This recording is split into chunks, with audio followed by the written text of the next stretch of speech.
Saya jelaskan, saya sampaikan di FGD itu bahwa ternyata ada kuesioner yang sebelumnya ini tidak disampaikan. Lalu kuesioner ini dibagi dan ada nama beberapa orang yang dianggap sebagai kandidat, ya kan?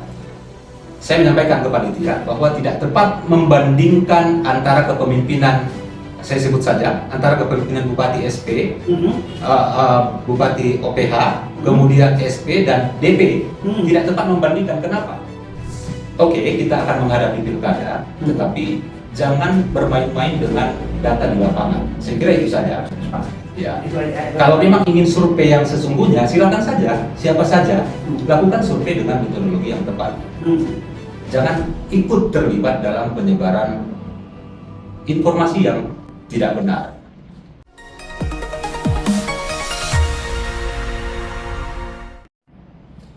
Bincang tipis-tipis kembali menjumpai Anda bersama saya, Herman Tale Daulat. Pada tayangan kali ini kita menghadirkan dua narasumber aktivis Tabaksel.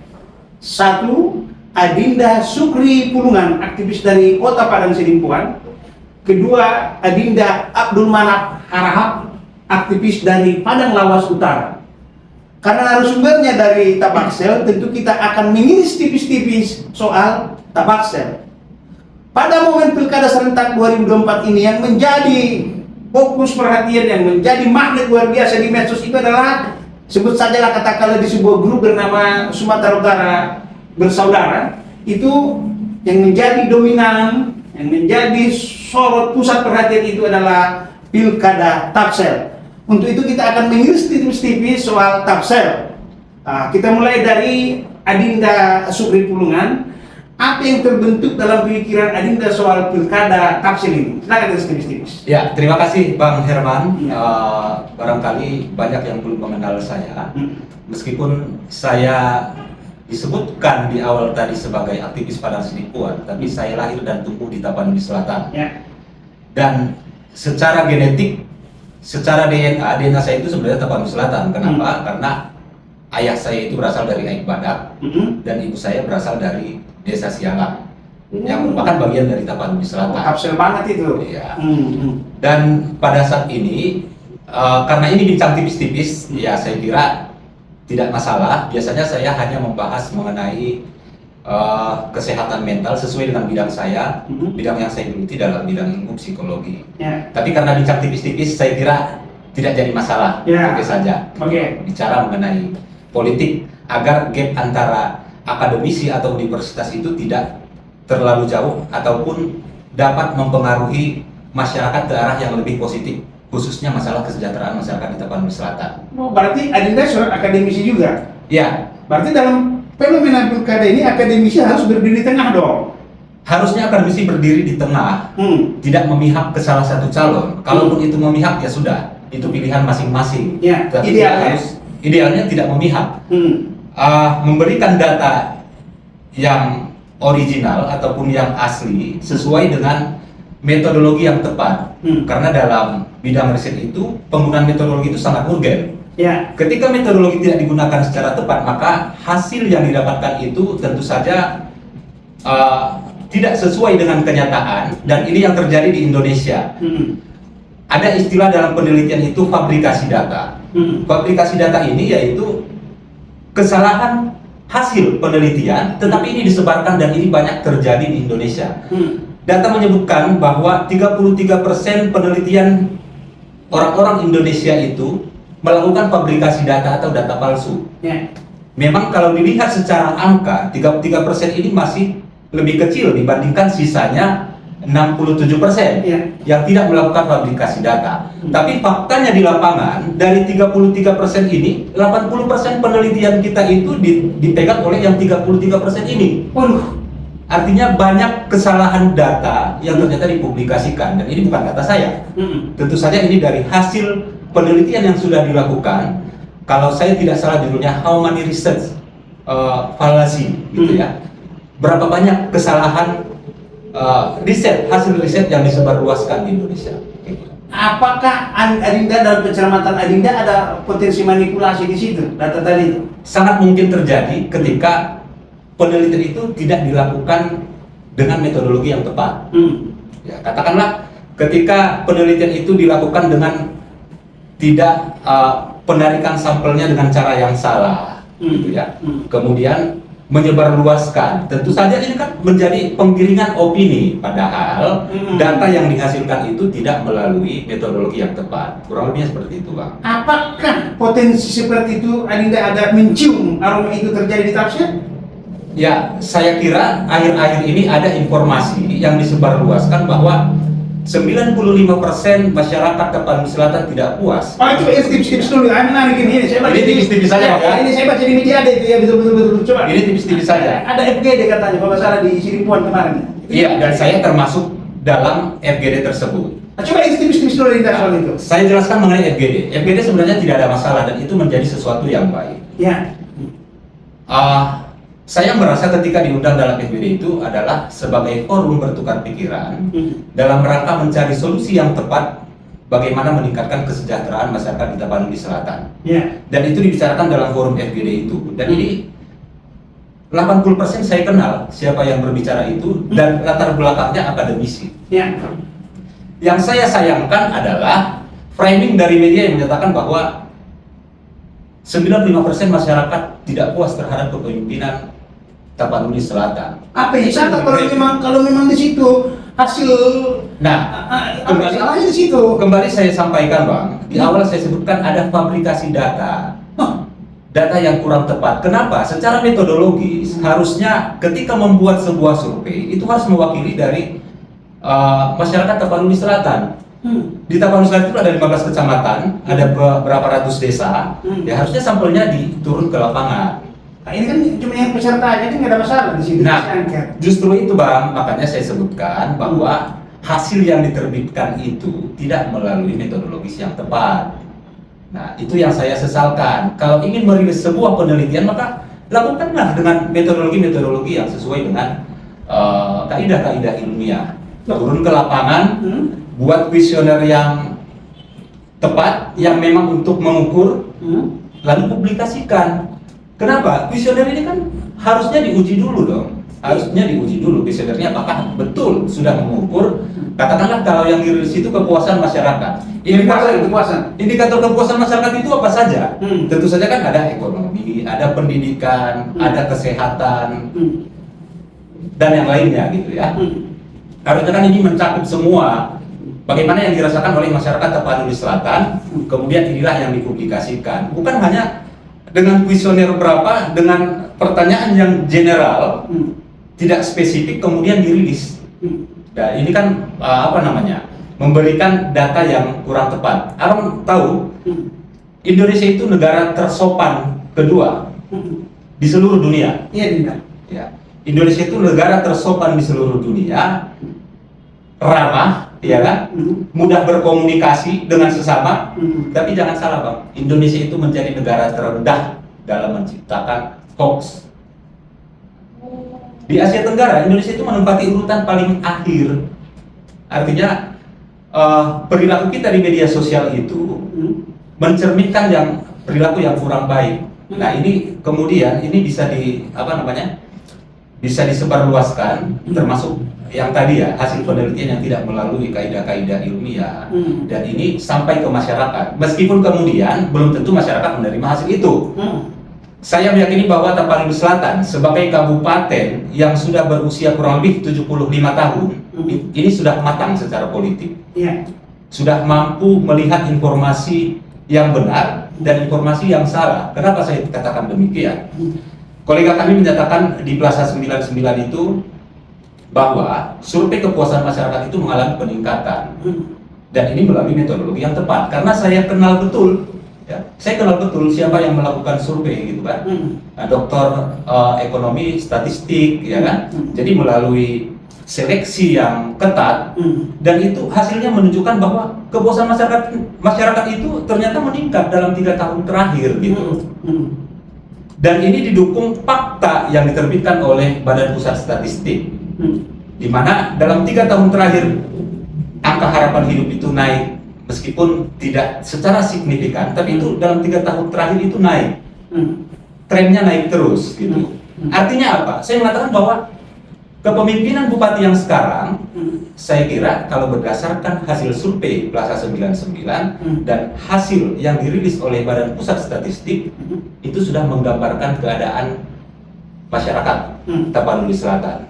Meskipun kemudian ketika kita turun ke lapangan ada masyarakat yang merasa belum tersejahterakan, nah barangkali itu persentasenya tidak sebesar apa yang disampaikan oleh berita yang dirilis dalam FGD persepsi aktor politik, ya, persepsi aktor politik, persepsi aktor Tapanuli Selatan dalam Kabupaten Tapanuli Selatan. Saya lupa namanya, nama FGD-nya. Tapi kurang lebih seperti itu. Ya, saya meyakini masyarakat bisa menyaring informasi mana yang tepat dan mana yang tidak tepat. Coba lebih fokus dulu, iris tipis-tipis dulu soal FGD itu. Di mana letak ketidaksepahaman Adinda atau ketidaksetujuan Adinda pada acara itu? Oke, saya jelaskan. Saya sampaikan di FGD itu bahwa ternyata ada kuesioner yang sebelumnya ini tidak disampaikan. Lalu kuesioner ini dibagi dan ada nama beberapa orang yang dianggap sebagai kandidat, ya kan? Saya menyampaikan ke panitia bahwa tidak tepat membandingkan antara kepemimpinan, saya sebut saja, antara kepemimpinan Bupati SP, Bupati OPH, kemudian SP dan DP. Tidak tepat membandingkan. Kenapa? Dinamika yang terjadi ketika masa kepemimpinan OP, SP dan DP itu berbeda. Untuk DP ada kopi segala belum bisa jadi. Betul, Pak. Maksud saya seperti itu. Ketika DP memimpin itu masa COVID. Ya. Dan apa yang terjadi? Terjadi penurunan dari 19 ke 20, ya.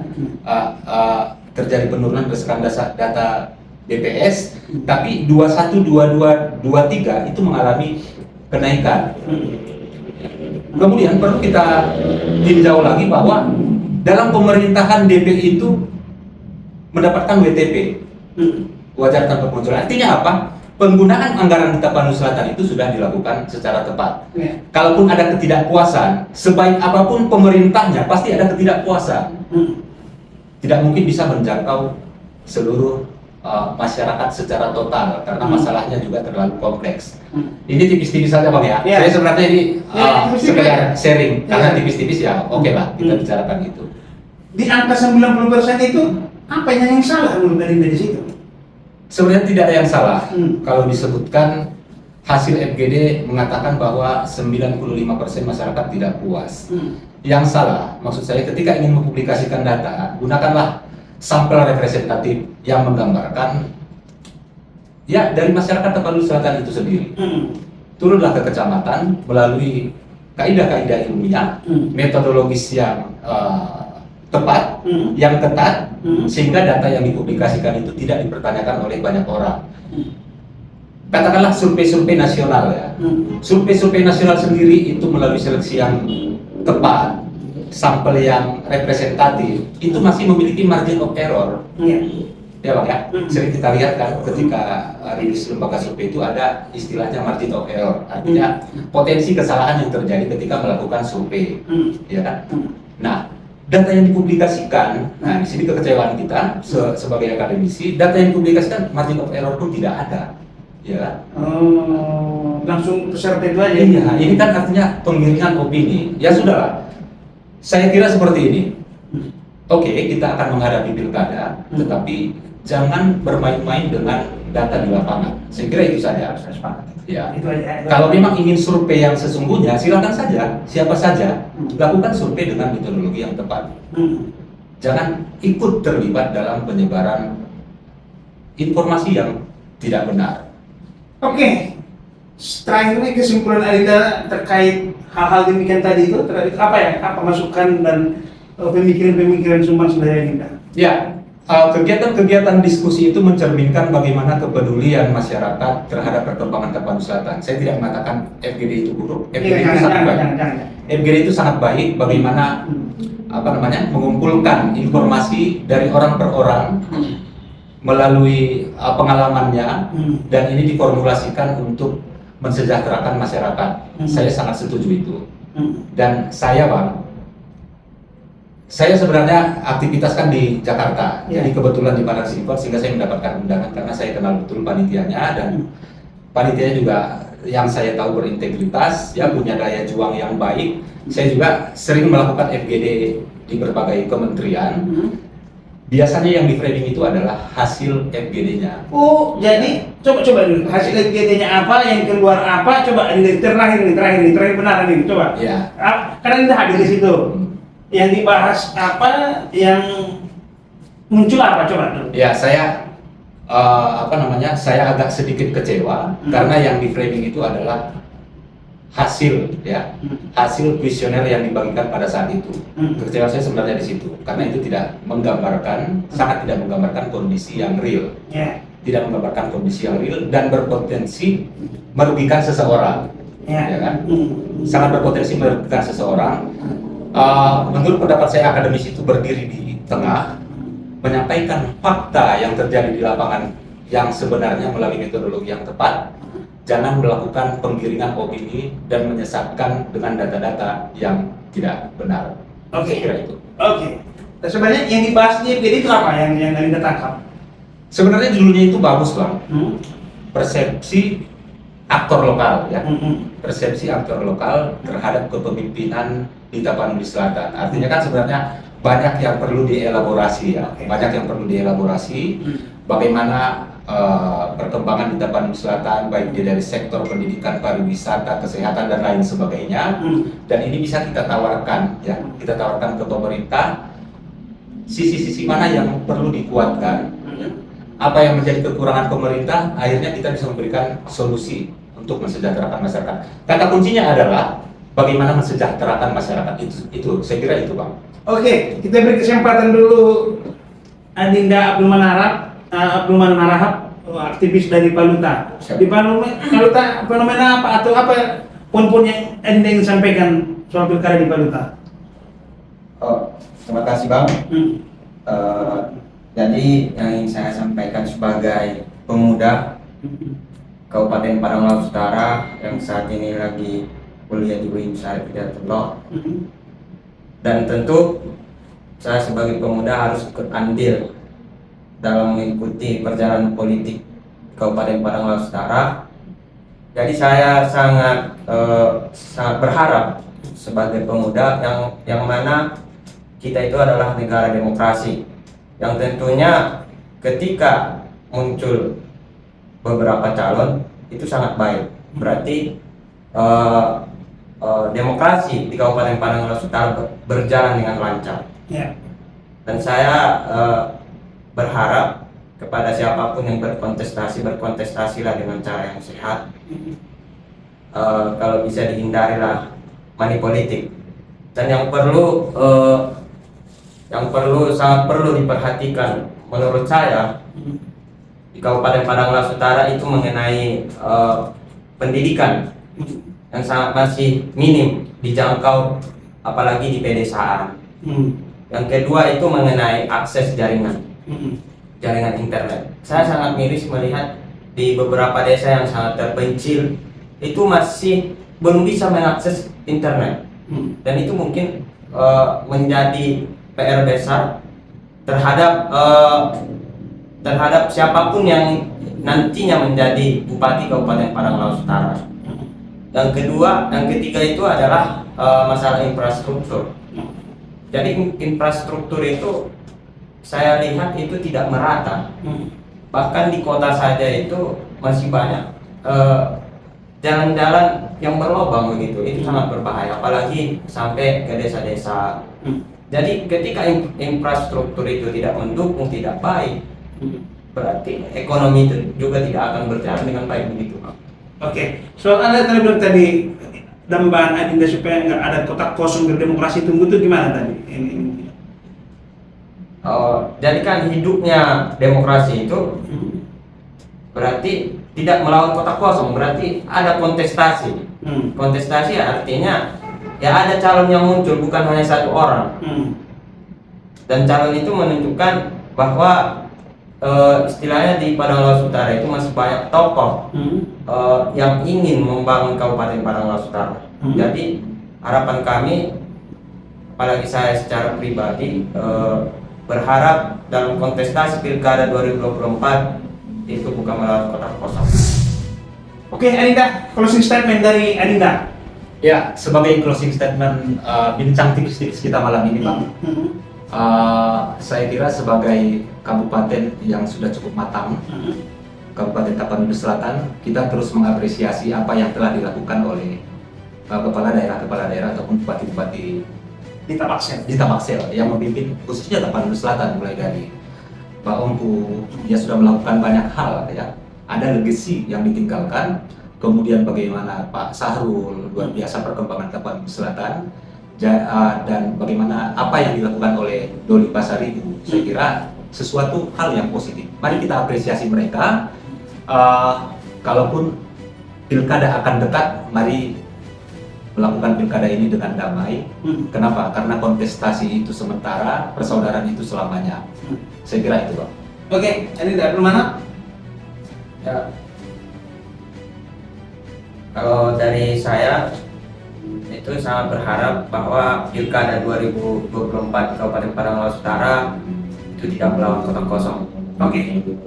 Demikian bincang tipis-tipis dengan dua aktivis Tabaksel, Adinda Sukri Pulungan dan Adinda Abdul Malik Harahap. Sampai bertemu kembali.